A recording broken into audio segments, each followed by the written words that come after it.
सभी को नमस्कार। आप सभी का बहुत बहुत स्वागत है कक्षा 12 हिस्ट्री की ऑनलाइन क्लास में। कक्षा 12 हिस्ट्री में आज जो टॉपिक है वो है पाठ 5 और पाठ का नाम है यात्रियों के नज़रिए।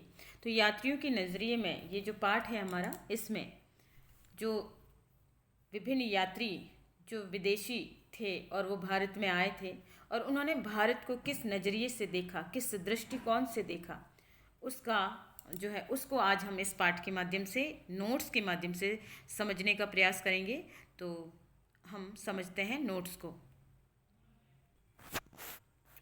चूँकि हमारा टॉपिक है यात्रियों के नज़रिए, तो सबसे पहले तो हम टॉपिक को समझने का प्रयास करेंगे। और पहला पॉइंट है कि क्या वजह रही, कौन से ऐसे कारण थे जिसके कारण जो है उन्होंने यात्राओं को अंजाम दिया, या जो विभिन्न लोग जो देश विदेश से भारत की तरफ आए थे तो उनकी भारत यात्रा करने के पीछे कौन कौन से उद्देश्य थे, तो हम उन उद्देश्यों को समझने का प्रयास है वो करते हैं।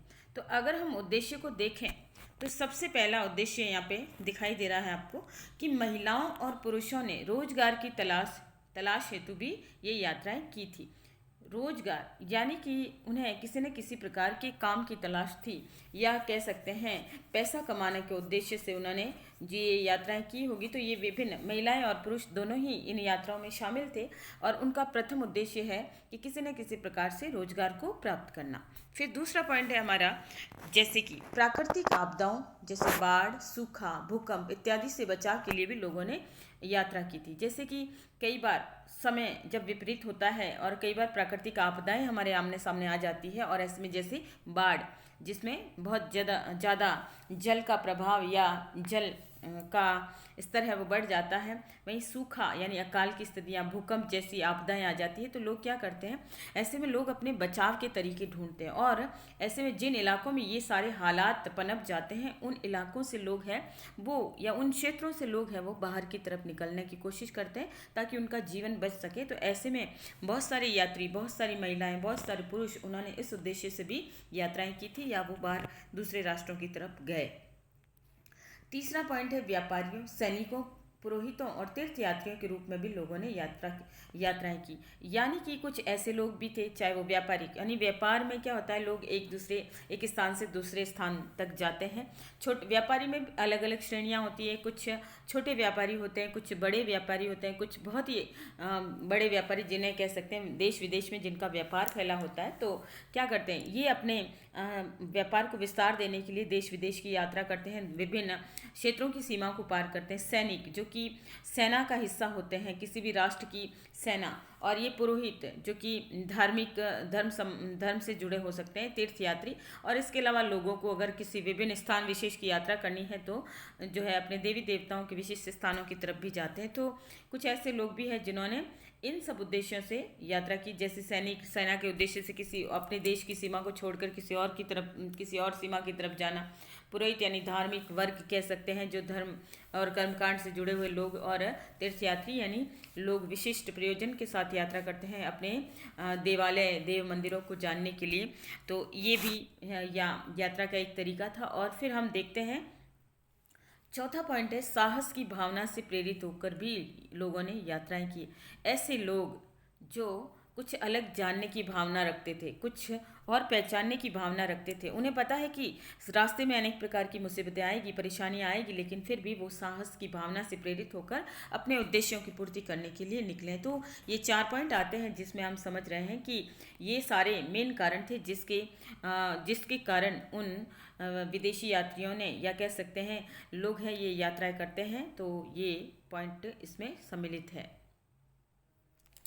अब हमने देखा है कि प्राचीन समय में यात्राएं तो होती थी, लेकिन यात्राएं करने में बहुत सारी समस्याएं भी आती थी, क्योंकि पहले की तरह जैसे वर्तमान में आज में जैसे बहुत सारे आवागमन के साधन हैं, बहुत सारी तकनीकी है, सड़कें बन चुकी हैं, लेकिन पहले ऐसा नहीं था, लोगों के पास ऐसे साधन नहीं हुआ करते थे। तो ये यात्राएं सबसे पहले जो की जाती थी उस दौरान एक लंबा समय व्यतीत हो जाता था इन यात्राओं में, यानी बहुत समय लगता था इन यात्राओं को करने में। फिर है यहाँ पर सुविधाओं का अभाव था, यानी सुविधाएं, क्योंकि रास्ते पथरीले हुआ करते थे, कटीले होते थे, वन जंगल इत्यादि सभी प्रकार के रास्तों से लोगों को गुजरना होता था और इस ऐसे में सुविधाओं का अभाव भी रहता था, लेकिन फिर भी साहस से भरे हुए यात्री या किसी विशिष्ट उद्देश्य की पूर्ति करने के लिए ये लोग यात्राएं कर लिया करते थे।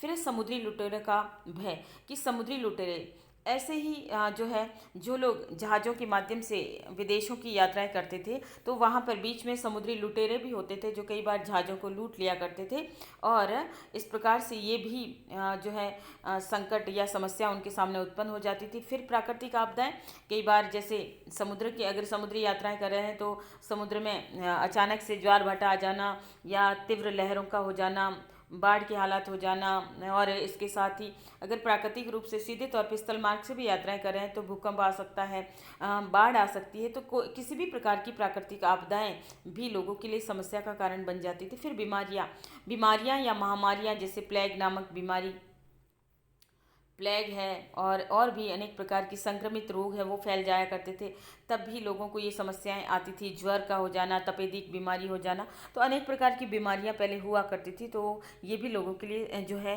संकट या समस्या का कारण बनती थी। और कभी कभी जैसे कि रास्ते इतने क्लियर हुआ नहीं करते थे, रास्ते इतने साफ सुथरे नहीं हुआ करते थे, या सड़कों का सारा रवैया है वो सही नहीं होता था, ऐसे में लोग है कई बार रास्ता भटक भी जाते थे, तो रास्ता भटकने का भय भी होता था क्योंकि लोगों को इतना ज्ञान नहीं होता था। तो ये सारी समस्याएं आमतौर पे यात्राएं जब लोग करते थे प्राचीन समय के दौरान, तो ये सारी समस्याएं कभी कभी उनके सामने आ जाती थी। अब भारत की यात्रा करने वाले, चूँकि हमारे इस पाठ के अंदर 3 प्रमुख यात्री बताए गए हैं, जिसमें पहला है अल-बिरूनी, दूसरा इब्न बतूता और तीसरा है फ्रांसवा बर्नियर। अल-बिरूनी जो कि उज्बेकिस्तान का था, इब्न बतूता जो कि मोरक्को का था, ठीक है, जो कि अफ्रीका के अंदर है, और फ्रांसवा बर्नियर जो कि फ्रांस का था। इन 3 यात्रियों की यात्रा है वो महत्वपूर्ण है और इन्होंने भारत को किस नज़रिए से देखा, उनका नज़रिया हमारे लिए इम्पोर्टेंट है। तो क्योंकि चूँकि पाठ का नाम भी यात्रियों के नज़रिए यानी दृष्टिकोण, विज़न जिसे हम कह सकते हैं, तो किस दृष्टि से उन्होंने भारत को देखा, उसकी तुलना की, उसको समझने का प्रयास किया, तो उन यात्रियों का विवरण हम इसमें पढ़ेंगे। तो ये 3 प्रमुख यात्री है जो कि आपकी इस पाठ्यपुस्तक के टॉपिक के अंतर्गत है, तो इनसे रिलेटेड ही आपके बड़े क्वेश्चन और छोटे क्वेश्चन से वो आएंगे। इसके अलावा भी कुछ ऐसे यात्री थे जिन्होंने भारत की यात्रा की, तो उसमें जो कि यहाँ छोटे छोटे क्वेश्चंस है। मार्को पोलो, अब मार्को पोलो कौन था ये भी हम समझ लेते हैं। देखिए, मार्को पोलो ये 13वीं शताब्दी में वेनिस से आया था। वेनिस चूँकि इटली का एक सुंदर सा शहर है, ठीक है। यात्री मार्को पोलो के विवरण से दक्षिण भारत की सामाजिक और आर्थिक स्थिति पर प्रकाश पड़ता है। तो मार्को पोलो है, उसने दक्षिण भारत की यात्रा की थी। ये इटली का था जो कि यूरोप का एक देश है और इटली के शहर वेनिस से आया था। तो ये इंग्लिश की पुस्तकों में भी इसका जो है पाठ मिल जाता है, the merchant of the Venice. तो यही वो मर्चेंट था, यही वो व्यापारी था जिसका नाम था मार्को पोलो, और इसने दक्षिण भारत की यात्रा की थी और उस समय वहाँ की स्थिति को जो देखा था वो उसका भी यात्रा विवरण है वो मिलता है। फिर है निकितिन, ये रूस से आया था और ये 15वीं शताब्दी में भारत की यात्रा करके गया था। फिर है सायदी अली रईस जो कि ये तुर्की का था, टर्की देश, और ये 16वीं शताब्दी में मुगल काल के दौरान है ये भारत के अंदर आया था। फिर है फादर जो है मांसरेट या मॉन्टेरेस के नाम से जाना जाता है। तो ये फादर जो कि ईसाई धर्म के प्रचारक थे और ये अकबर के दरबार में आए थे। ये जेसुइट फादर थे या जीसस का या ईसाई धर्म का प्रचार प्रसार करने आए थे, और ये स्पेन के थे और ये अकबर के दरबार में गए थे। कहा जाता है कि अकबर जो कि मुगल शासक था, ये इनके जो है उपदेशों से, धर्मोपदेशों से इतना प्रभावित हो गया था कि एक बार तो अकबर के मन में भी ईसाई धर्म को स्वीकार करने की भावना वो आ गई थी। तो फादर मॉन्टेरेस है, ये भी जो है विदेशी यात्री थे, इन्होंने भारत की यात्रा की। इसके अलावा फिर मिलता है पीटर मुंडी। ये भी एक विदेशी यात्री था जो कि इंग्लैंड से 17वीं शताब्दी में इसने भारत की यात्रा की थी और इन्होंने भी अपना यात्रा वृत्तांत लिखा। फिर आता है हमारा मोस्ट ऑफ क्वेश्चन बनता है अब्दुल रजाक समरकंदी पे, चूँकि आपका ये 1 से 2 नंबर का क्वेश्चन बनता है और ये पहले भी बोर्ड एग्जाम में आ चुका है, तो आप इस पर ध्यान दीजिए कि अब्दुल रजाक समरकंदी कौन था। अब्दुल रजाक समरकंदी ने 1440 में, आपको सन भी याद रखना है, साथ में ये पूरा नाम भी याद रखना है कि प्रश्न आता है कि 1440 में भारत की यात्रा करने वाला कौन सा यात्री था। तो आपको याद नाम रखना है अब्दुल रजाक समरकंदी। या फिर अब्दुल रजाक समरकंदी ने भारत की यात्रा कब की थी? तो 15वीं शताब्दी अर्थात 1440 के अंदर। और कौन भारत के किस भाग की यात्रा की थी? तो आपको याद रखना है दक्षिण भारत की यात्रा है वो उसने की थी। उसने कालीकट बंदरगाह को देख उसके आधार पर भारत को एक विचित्र देश बनाया था। यानी उसने शुरुआती दौर में जब वो कालीकट या कोझिकोड बंदरगाह पे उतरा था गोवा के तट पर, तो उसे भारत थोड़ा सा विचित्र देश लगा। लेकिन जब वो मैंगलोर गया और वहाँ पे उसने एक बड़ा सा मंदिर देखा और मंदिर में भगवान की जो स्वर्ण जड़ित मूर्तियाँ देखी और विष्णु मंदिर देखा, उस मंदिर को देखकर वो इतना प्रभावित हो गया कि उसका पूरा मन ही अलग लगा, मतलब बदल गया। और उसने उस मंदिर की काफ़ी प्रशंसा की है कि मुझे एक अलग सी अनुभूति का एहसास हुआ, वो उसके अंदर लिखता है। विजयनगर का भी वर्णन है वो उसने किया है। विजयनगर साम्राज्य दक्षिण का साम्राज्य था जिसमें राजा कृष्णदेव राय का नाम आता है। तो उसने उस समय ये मंगलोर है वहाँ और फिर विजयनगर साम्राज्य के क्षेत्रों का भ्रमण किया, तो उसका यात्रा वृत्तांत मिलता है जिसमें उसने अपने रोजनामचे में या यात्रा वृत्तांत के अंदर जो है दक्षिण के शहरों का वर्णन किया है जिसमें विजयनगर का नाम भी आता है। फिर है शेख अली हाजिन। ये 1740 के दशक में भारत आए थे और ये भारत से अत्यधिक निराश हुए और तथा भारत को एक घृणित देश बताया।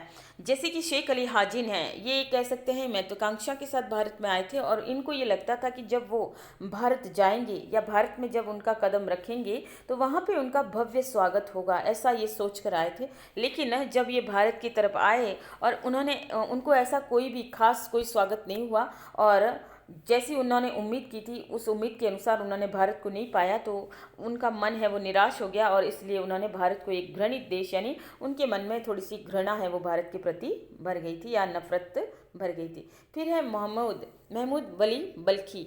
ये भी 17वीं शताब्दी में भारत आए थे और भारत से इतना प्रभावित हुआ कि कुछ समय के लिए ये सन्यासी बन गया था। ये मतलब यहाँ की धर्म और संस्कृति से इतना प्रभावित हो गया कि ये सन्यासी ही बन गया, साधु ही बन गया था। तो ये छोटे छोटे और जो है विदेशी यात्री थे जो कि भारत में आए और भारत के प्रति उन्होंने अपना अपना नज़रिया है वो अलग अलग तरीके से बताया। कोई खुश होकर गया, कोई भारत की सभ्यता और संस्कृति में खो गया, तो कोई घृणा से भरकर भारत से गया। इसके अलावा एक और यात्री का नाम आता है दुआर्ते बारबोसा, जो कि ये एक पुर्तगाली यात्री था और 1518 में अर्थात 16वीं शताब्दी के प्रारंभ का दौर ही है, 18 का समय चल रहा है। पुर्तगाल से वो भारत आया था और इसने भी दक्षिण भारत की यात्राएं हैं वो की थी।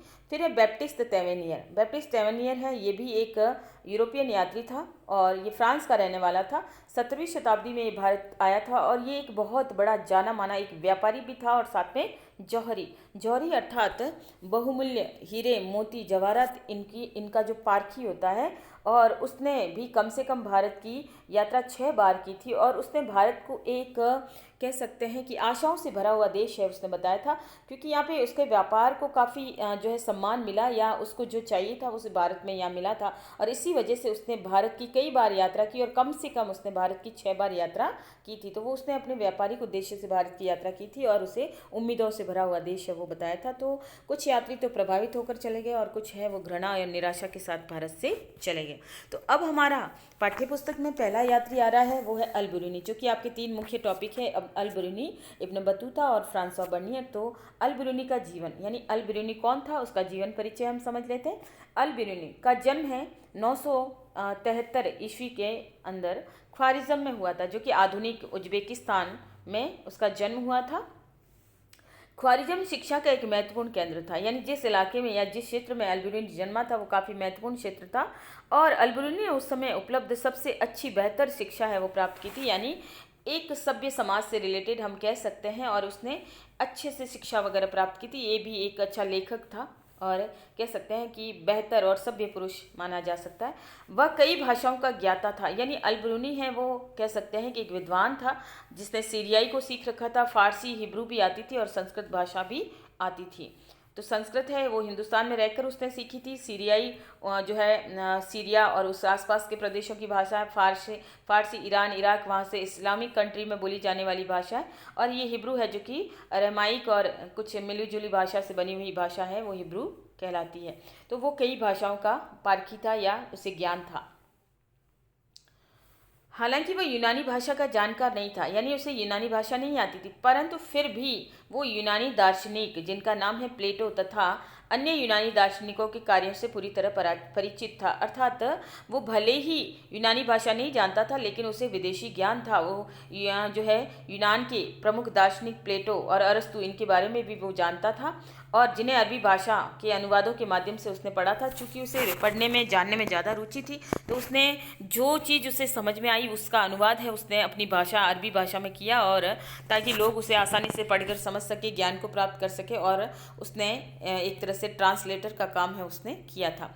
अब प्रश्न है कि अल बिरूनी भारत कैसे आया था। तो अल बिरूनी था तो उज्बेकिस्तान का, ख्वारिज़म का था, लेकिन उसका भारत आगमन कैसे हुआ, तो ये पॉइंट हम देख लेते हैं। सन 1017 ईस्वी में ख्वारिज़म पर आक्रमण के पश्चात सुल्तान महमूद गजनवी यहाँ के कई विद्वानों और कवियों को अपने साथ राजधानी गजनी ले गया, और उसमें से एक अल बिरूनी था। देखिए, गजनी का सुल्तान था महमूद गजनवी, ठीक है। ये वही गजनवी है जिसने भारत पर 17 बार आक्रमण किए थे, जिसका 16वां आक्रमण सबसे खतरनाक माना जाता है, जो कि गुजरात के सोमनाथ मंदिर पर किया था। और 17वां आक्रमण उसका 1027 के अंदर जाटों के विरुद्ध हुआ था। सिंध के जाटों के विरुद्ध, या पश्चिमी पंजाब का इलाका है जो कि वर्तमान में पाकिस्तान के अंदर वो आता है। तो ये वही गजनवी है, और ये जब अपना साम्राज्य विस्तार कर रहा था, जब उसने ख्वारिज़म पर भी आक्रमण किया था, और फिर वहाँ पर उसने कई लोगों को बंदी बना लिया, और उसमें अनेक कवि और विद्वान थे, और ऐसे ही एक बंदी था अल बिरूनी। चूँकि अल बिरूनी भी जो है ख्वारिज़म से गजनी लाया गया था। अल बिरूनी उज्बेकिस्तान से जो है बंधक के रूप में गजनी साम्राज्य में आया था। बंधक के रूप में, यानी उसे बंधक बना के, गुलाम बना के लाया गया था, जो कि उज्बेकिस्तान उसका अपना देश, और वहाँ से ये आया था जो है बंदी बन के। लेकिन उत्तर भारत का पंजाब प्रांत भी उस साम्राज्य का हिस्सा बन चुका था, क्योंकि अभी हम जस्ट जान चुके हैं कि 1027 में उसने जो है महमूद गजनवी ने पश्चिमी पंजाब का इलाका या सिंध प्रांत है उसके ऊपर अपना अधिकार है वो कर चुका था। और ऐसे में जो है कैसे गजनवी जो है अल बिरूनी इधर आया, कि धीरे धीरे शुरू में आया तो था वो बंदी बनकर, और वो जेल में उसे डाला गया था, लेकिन उसकी विद्वता से सुल्तान इतना प्रभावित हो गया था कि उसे छोड़ दिया था, यानी उसे स्वतंत्र जीवन जीने के लिए छोड़ दिया था। और फिर उसने अपना जो है वो जो कार्य है विद्वता से संबंधित करता था, और फिर वो धीरे धीरे उसे जो ये गजनी प्रदेश या गजनी है वो पसंद आने लग गया था, और फिर वो लौट कर वापस अपने देश जो है ख्वारिज़म नहीं गया था। तो ये 70 वर्ष की आयु तक यहीं रहा था, शेष जीवन भी उसने गजनी में ही बिताया था। अल बिरूनी को भारत के प्रति रुचि विकसित हुई, चूँकि गजनी ने पंजाब तक के इलाके के ऊपर अपना अधिकार कर रखा था, और ऐसे में हालांकि ये जो है भारत गजनी का ही इलाका था कि उसने जाटों के विरुद्ध आक्रमण करके 1027 में पश्चिमी पंजाब का इलाका है वो जीत लिया था। और ऐसे में वो जानना चाहता था, क्योंकि जो है भारत के बारे में, और ऐसे में वो भारत को जानना चाहने के लिए यह है वो अपनी यात्राओं पे निकला भारत को जानने के लिए। और 1500 ईस्वी से पहले अल बिरूनी को कुछ लोगों ने पढ़ा होगा, जबकि भारत के बाहर अनेक लोग ऐसा कर चुके थे। यानी कि भारत में इतना अल बिरूनी को नहीं जाना गया, लेकिन भारत से बाहर अल बिरूनी अनेक प्रकार की पुस्तकें हैं वो लिख चुका था, इसलिए भारत से बाहर इस्लामिक कंट्रीज़ में या इस्लामिक देशों में अल बिरूनी को जाना गया था। भारत में बहुत लेट है अल बिरूनी की पहचान हुई। कई भाषाओं में उसे दक्षता थी, दक्षता यानी वो निपुण था, कुशल था, उसे बहुत अच्छी भाषाएं आती थी। हासिल करने के कारण अल बिरूनी जो है भाषाओं की तुलना और ग्रंथों का अनुवाद करने में सक्षम था। और यही वजह रही कि जब ये भारत की तरफ पश्चिमी पंजाब के इलाकों की तरफ आया, तो यहाँ पर उसने ब्राह्मण लोग जो पढ़े लिखे होते थे और संस्कृत के ज्ञाता थे उनके साथ उसने दोस्तियाँ की, उनके साथ उसने भाईचारे वाले संबंध बनाए, और उनकी मदद से उसने संस्कृत भाषा को सीखा, और यहाँ पर वो सालों तक रहा। और उसके बाद उसने भारत के जो ग्रंथ थे, प्रमुख ग्रंथ, उनको उसने समझा, और उसके बाद उनका अनुवाद भी उसने अरबी भाषा के अंदर किया था। उसने कई संस्कृतियों, जिसमें पतंजलि का व्याकरण ग्रंथ भी था, और अनुवाद अरबी में किया। उसने अपने ब्राह्मण मित्रों के लिए यूक्लिड का जो है एक यूनानी गणितज्ञ के कार्यों का संस्कृत में अनुवाद किया।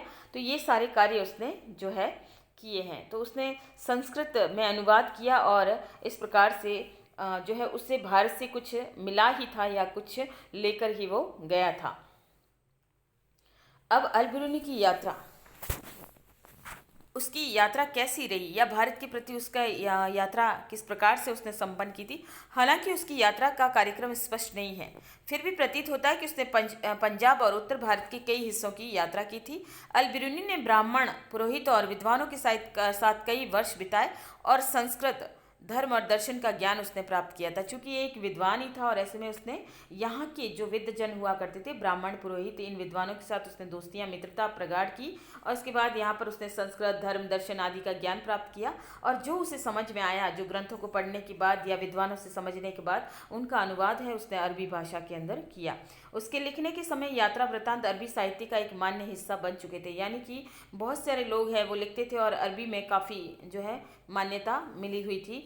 तो ये वृत्तांत पश्चिम में सारा रेगिस्तान से लेकर उत्तर में वोल्गा नदी तक फैले क्षेत्रों से संबंधित थे। तो जैसे अल बिरूनी ने अरबी भाषा में अनुवाद किया, ऐसे अनेक कई विद्वान थे जो कि अरबी भाषा में लिख रहे थे और उस साहित्य की उस समय की बड़ी मांग थी। और ऐसे में जो है सहारा रेगिस्तान यानी अफ्रीका से खाड़ी प्रदेशों तक का और मध्य एशिया तक का पूरा क्षेत्र है वोल्गा नदी तक फैला हुआ था।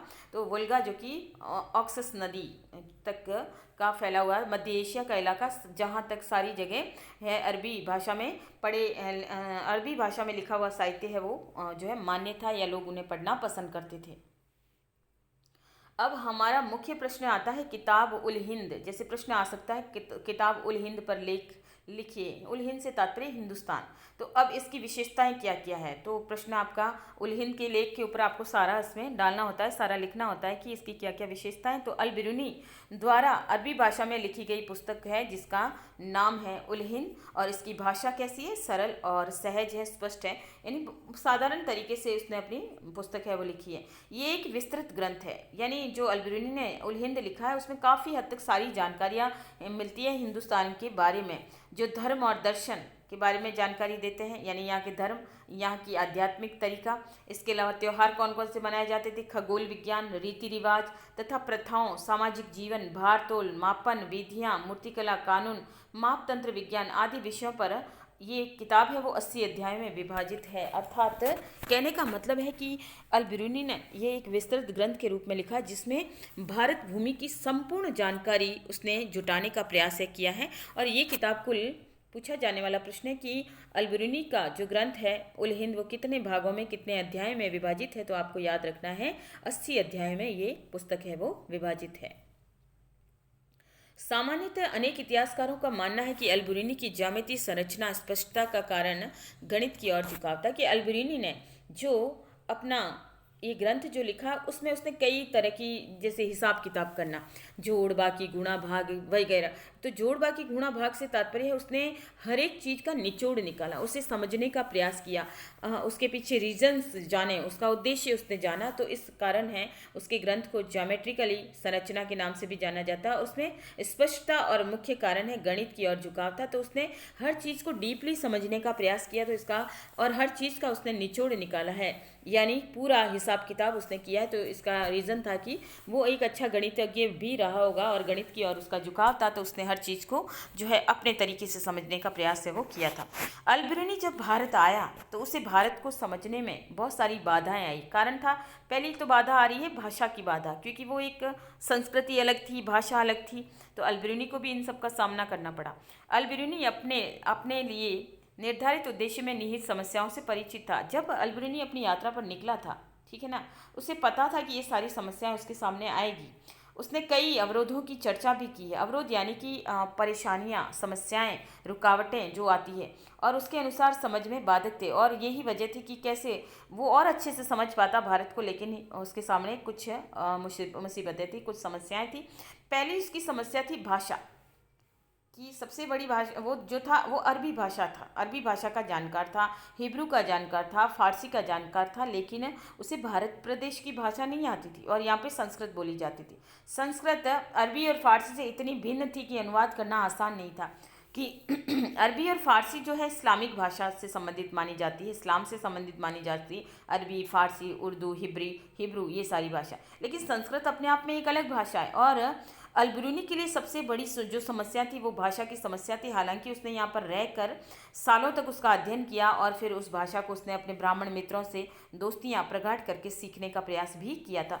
तो भी कितना भी है तब भी उसके सामने ये समस्याएं मौजूद रही। फिर है धार्मिक और प्रथागत भिन्नताएं थी। यहाँ पर वो एक मुस्लिम था और मुसलमान था, साथ में वो मुस्लिम कंट्रीज से या मुस्लिम देश से आया हुआ, उसकी अलग धर्म था, अलग उसके विश्वास थे, अलग अलग उसके रीति रिवाज और प्रथाएं थी। लेकिन यहाँ पर अधिकतर संस्कृति है वो हिंदू धर्म को मानने वाली थी।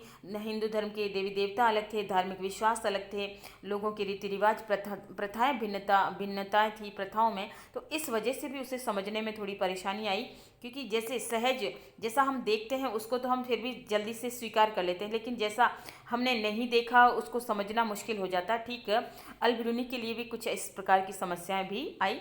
फिर है अभिमान था। जैसे अलबरूनी है वो गजनी के दरबार से था, जो कि कह सकते हैं मोहम्मद गजनवी का एक विद्वान था। ठीक अलबरूनी के अंदर भी एक अहंकार था या एक अहम था।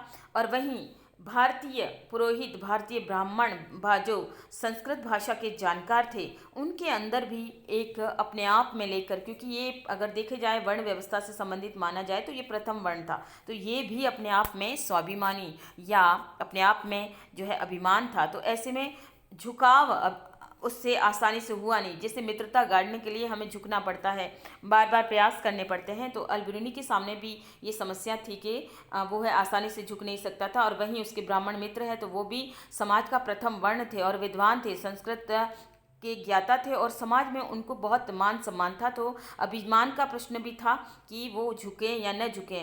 अगर उसने अहंकार तोड़ दिया तो उसकी समस्या का थोड़ा निदान हो जाएगा, लेकिन नहीं तोड़ा तो ऐसे में कोई आगे होकर जो है उसकी हेल्प नहीं करेगा। ठीक है, तो उसके सामने तीसरा प्रश्न अभिमान का था, तो ये भी रुकावट उसके सामने आई थी। तो उसे आसानी से दोस्तियां भी नहीं मिली होगी, मित्रता भी नहीं होगी, लेकिन उसने थोड़ा सा जो है लचीलापन अपनाया होगा, जिसके कारण उसकी समस्या है वो सॉल्व हो गई होगी। ये तीन प्रमुख कारण हैं वो मिलते हैं जिसमें अलबरूनी के सामने रुकावट या समस्याओं के रूप में काम किया।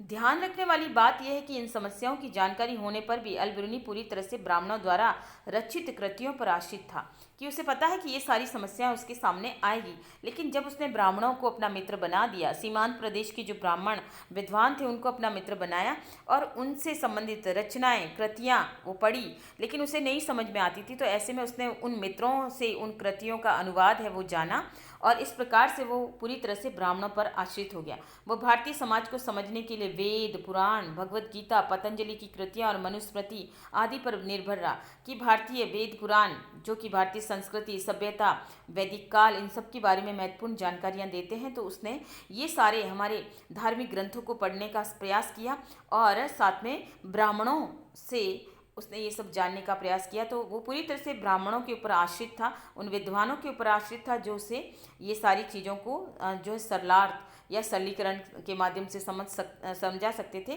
और जब वो कई वर्षों तक भारत में रहा तो वह स्वयं भी संस्कृत का ज्ञाता बाद में बन चुका था। उसे काफ़ी हद तक संस्कृत है वो समझ में आने लग गई थी। इसी आधार पर उसने फिर जो ग्रंथ उसे समझ में आया उसका ट्रांसलेशन या उसका जो है अनुवाद है उसने अपनी अरबी भाषा में किया।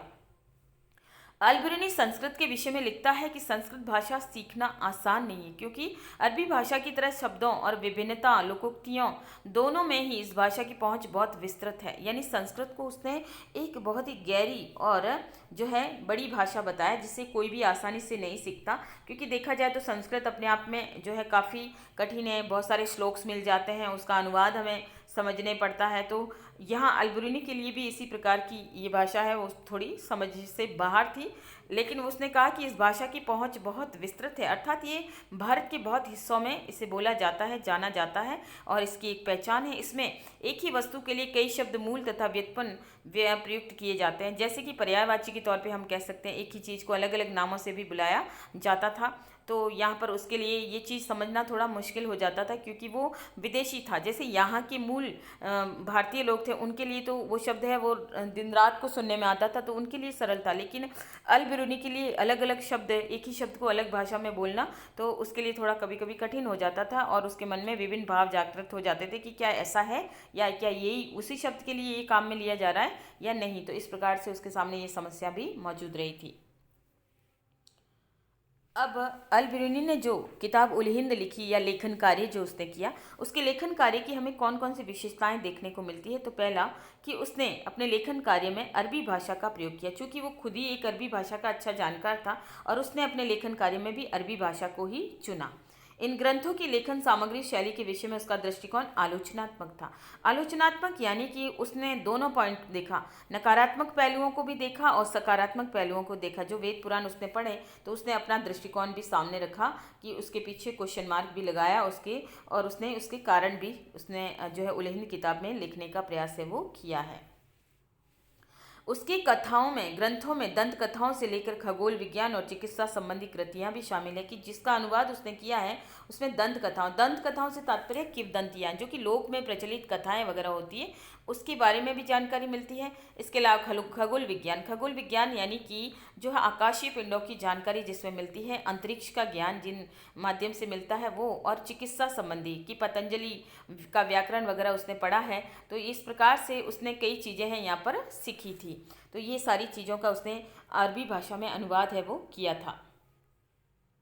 प्रत्येक अध्याय में एक विशिष्ट शैली का प्रयोग किया उसने, और आरंभ में एक प्रश्न होता था, फिर संस्कृतवादी परंपराओं पर आधारित प्रश्न, वर्णन, और अंत में अन्य संस्कृतियों के साथ उसकी तुलना। यानी जो पुस्तक उल हिंद उसने लिखी है, उस ग्रंथ को लिखना और उसका जो है नजरिया भारत को देखने का था उसमें, कि पहले वो एक क्वेश्चन पुटअप करता था, और जैसे कि हम प्रश्न लिखते हैं फिर उसका उत्तर लिखते हैं, ठीक उसी प्रकार से प्रारंभ में एक प्रश्न होता था, फिर वो उस प्रश्न के आधार पे अपनी समझ जो उसने देखी समझी जानी उसके आधार पे वो वर्णन करता था, और अंत में अपना निष्कर्ष है वो तुलना के माध्यम से देता था। यानी उसने भारतीय संस्कृति और अरेबियन संस्कृति या अपने देशों की जो इस्लामिक देशों की जो संस्कृति उसके साथ उसकी तुलना की, उसे जो कम या ज़्यादा लगा उसके प्रति उसने आलोचनात्मक रवैया दिया है, या अपनी सफाई देने का प्रयास किया है, या उसे अपनी हिसाब से उसने समझाने का प्रयास है वो किया है। तो इस प्रकार से उसने अपनी पुस्तक को लिखा है, और उसने इस प्रकार से अपनी जो है सोच है वो रखी है। अब अल बिरूनी ने यहाँ भारत में आया तो उसने यहाँ पर वर्ण व्यवस्था को देखा, जाति व्यवस्था को देखा, कि भारत के अंदर अनेक जातियाँ निवास करती थी, जो कि अनेक जातियाँ भारत में आज भी निवास करती, 36 कौम निवास करती है। तो यहाँ पर उसे जो अलग लगा वो उसका वर्णन भी अपनी पुस्तक है उल हिंद के अंदर करता है। अल बिरूनी द्वारा जाति व्यवस्था का विवरण दिया गया, जाति यानी कास्ट, ठीक है, जो कि जाति विशेष अपनी अपनी होती है। उसके अनुसार भारत में 4 सामाजिक वर्ण थे। उस समय वर्ण व्यवस्था का रूप भी विद्यमान था। वर्ण में ब्राह्मण पहला वर्ण है, ठीक है, ब्राह्मण, और दूसरा था क्षत्रिय वर्ण, तीसरा था वैश्य वर्ण, और चौथा था क्षुद्र वर्ण, ठीक है।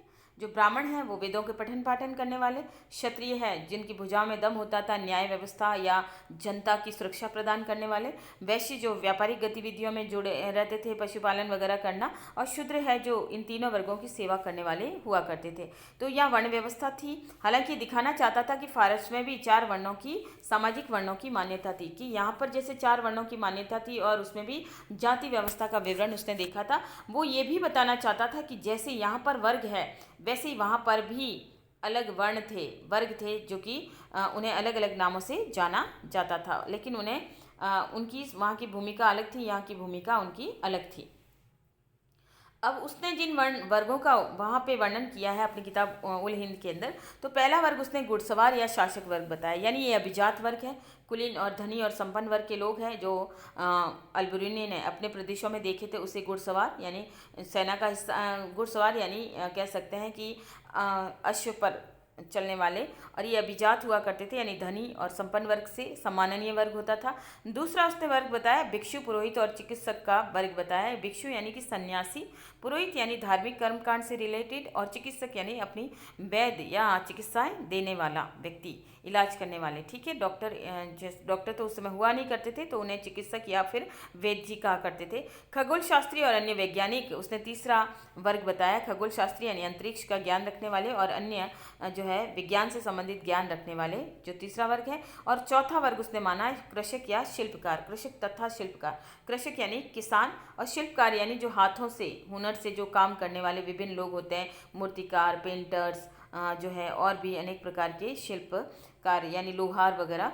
बढ़ई वगैरह, तो ये एक तरह से शिल्पकारी का कार्य करते थे, आभूषण जड़ता। तो ऐसे लोगों का वर्णन भी अल-बिरूनी है वो करता है। लेकिन ये चारों जो वर्ण वगैरह थे, ये चारों जो वर्ग थे, ये भारत के अंदर उस समय नहीं, मतलब भारत के अंदर मौजूद थे, लेकिन उनको अलग अलग श्रेणियों में रखा गया था, जैसे ब्राह्मण, क्षत्रिय, वैश्य और शूद्र।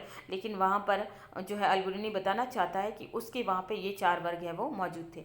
यद्यपि वो ये भी बताना चाहता है कि इस्लाम धर्म में सभी को समान माना जाता है, क्योंकि यहाँ पर उसने जाति व्यवस्था देखी थी और वर्ण व्यवस्था में भी शूद्र और ब्राह्मण के बीच का अंतर उसने देखा था। तो शूद्र है जो सबसे निम्न होते थे, अस्पृश्य समझे जाते थे, उस आधार पर वो बताता है कि इस्लाम में सभी को समान माना जाता है, भिन्नताएं केवल धार्मिकता के प्रारंभ में थी। यानी धर्म के आधार पर थोड़ी सी अलगपन दिखता है कि कौन से धर्म को लोग मानते हैं। जाति व्यवस्था के संदर्भ में ब्राह्मणवादी व्यवस्था को मानने के बावजूद अल-बिरूनी ने अपवित्रता की मान्यता को स्वीकार नहीं किया। अपवित्रता की मान्यता से तात्पर्य है कि भारतीय समाज में जाति के आधार पर लोगों में ऊंच नीच का भेदभाव मौजूद था, लोगों के साथ जो है भेदभाव होता था, अस्पृश्य समझा जाता था, उनको कई प्रकार के विरोध का सामना करना पड़ता था। तो यहाँ पर जो भारतीय समाज में ब्राह्मण, क्षत्रिय और वैश्य के माध्यम से शूद्र के साथ जो अपवित्रता की भावना का व्यवहार किया जाता था, उसे ये अलग लगा। उसके अनुसार कि ऐसा नहीं होता, बल्कि सभी लोग समान हैं, और अपवित्रता की भावना को उसने स्वीकार नहीं किया। तो यहाँ पे उसने अपना निष्कर्ष अपने तरीके से दिया है, यानी आलोचना का विषय उसने रखा होगा।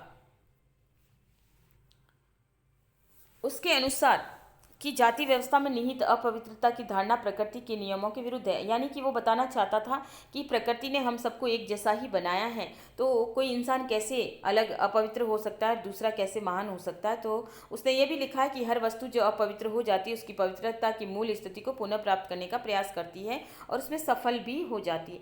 अब उसने ये बताया है कि अगर कई बार कोई चीज़ है वो अपवित्र हो जाती है, यानी गंदी हो जाती है, तो हम क्या करते हैं, हम उसे साफ करते हैं। और साफ़ करते हैं, मान लो कि बर्तन गंदा हो जाता है तो बर्तन को साफ़ किया जाता है, और उसे साफ़ करने के बाद वापस वो पुरानी स्थिति में आ जाती है, नयापन ले लेता है। ऐसे ही हम, घर गंदा हो जाता है, नियमित रूप से झाड़ू निकालते हैं, घर की नियमित सफाई हो जाती है, ठीक है।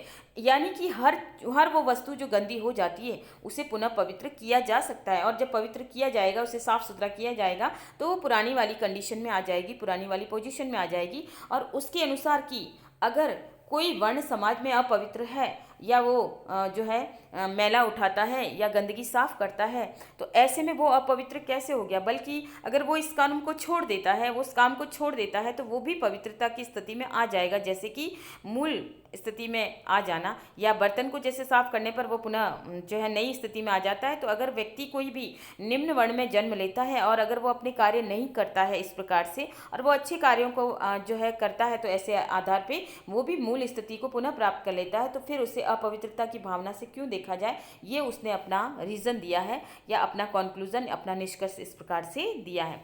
अल-बिरूनी लिखता है कि वैश्य और शूद्र वर्ण के बीच अंतर नहीं है। यानी उसने ये देखा कि वैश्य यानी व्यापारिक वर्ग के समूह के लोग जो पशुपालन, खेतीबाड़ी वगैरह करते थे, और शूद्र वर्ण के लोग वो होते थे जो कि जो है वधिक के रूप में कार्य करते थे, मैला उठाना, साफ सफाई करना और मृत पशुओं को उठाना, ये वाले।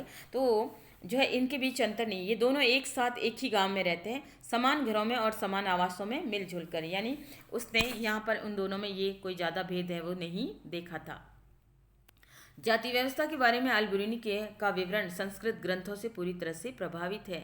तो उसने संस्कृत ग्रंथ है वो पढ़े थे, उस आधार पर उसने वर्ण व्यवस्था को समझा और जाति व्यवस्था को भी समझने का प्रयास है वो किया है।